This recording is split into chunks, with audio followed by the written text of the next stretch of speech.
So I did a little something. After my trip to Dublin, I decided to take it one step further by going interrailing from the south to the north of Italy, but this time with friends. I vlogged the adventure and I thought I would share this as both a documentation of the amazing time we had to pass along to friends and family, and to prove how easy it is to travel as a vegan in Europe. If veganism and or travel is stuff you're interested in, then you know you're in the right place, so hit that subscribe button to be notified of future videos. Let's start the journey. We had a really busy day ahead with both Pompeii and Rome on the itinerary, so we checked out of the hostel quite early and headed to the train station. Here we stored our luggage for a couple of euros and hopped on the train. I think it's safe to say that the city of Pompeii was so much bigger than any of us had anticipated, and it's something you can only really experience when you're there.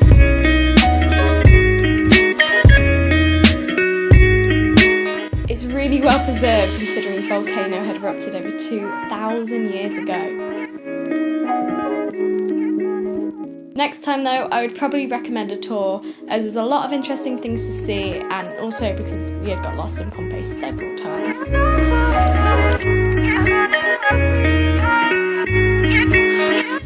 To say we've walked hours for this. Would be an understatement. Yeah, got very, very lost in this place. Just typical Alicia, just lying down in the middle of the amphitheatre. I think if the seats were still there, it would be more cool. Yeah. Because it's covered in grass, you can't really get a grasp around your people. For some reason I thought like it would just be bigger. It's not like the Colosseum's in it. No. I think the Colosseum would be like... I think that's what it is. We're comparing it to the Colosseum. Also, we got to remember this did have lava on it. So. Yeah. It's crazy, isn't it? It's so beautiful. I love that. If you both want Polaroids, I've got loads. I don't want to waste you. I've got loads.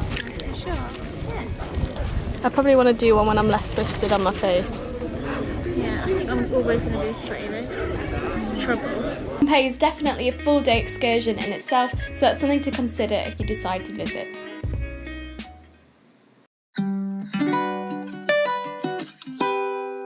Last night we arrived in Rome, so yesterday, if you didn't realise, we went from Naples, then we went to Pompeii, back to the train station in Naples to then go straight to Rome, so we were exhausted. So we landed in Rome last night, went to the Airbnb, which we're in now, and it's actually a really nice change from a hostel because we've got a bit of luxury.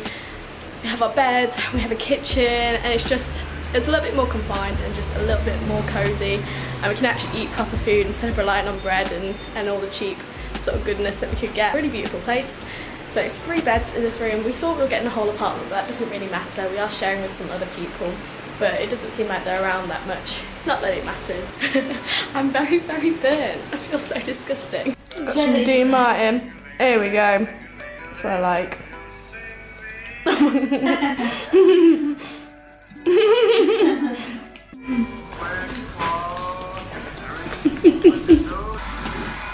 Still having a rave in here. Have you eaten all those cookies? I don't know where you put it all. I'm bloated though now. I've got cookies in my tube, so it's not. Beautiful. I just look so beautiful today.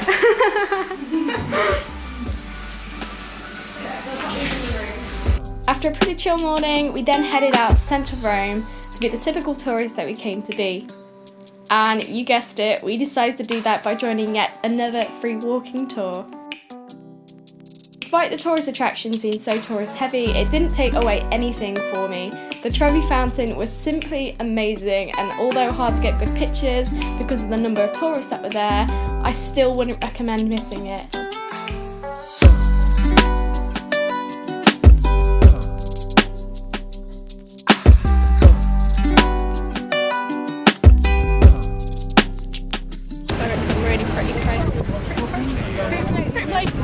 Yeah, we don't know where we are. Don't know where we are. It's okay though.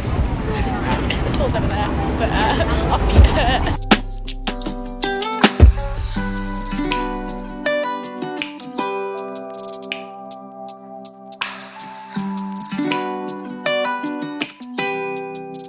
decided to ditch the walking tour.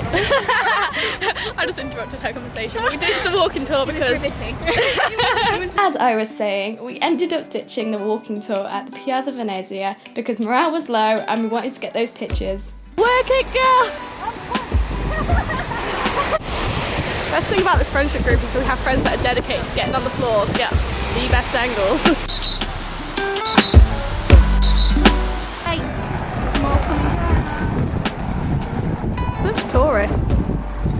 It's like Buckingham Palace tour, isn't it? Like, you know, Really? you've got the mall and you walk down it. Shit, I didn't even notice the Colosseum. Good on vlog.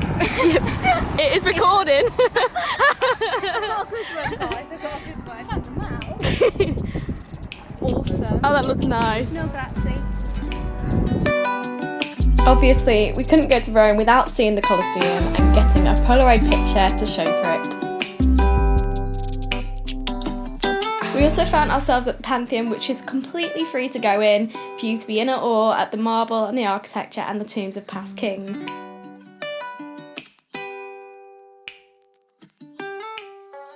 Fun fact about the Pantheon is that it is home to one of the largest unsupported domes in the world.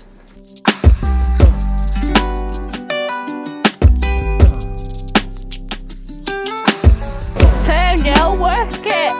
Work it!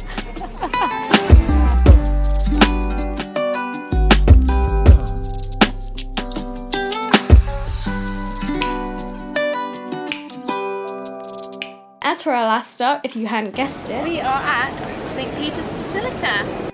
we only had a quick look around because the weather was getting gloomy and by the time we'd finished, it had started to pour it down. Thankfully, we had all packed raincoats, but my bag was not waterproof, so we had to resort to some really ugly looks, but that's reality. Burrito night!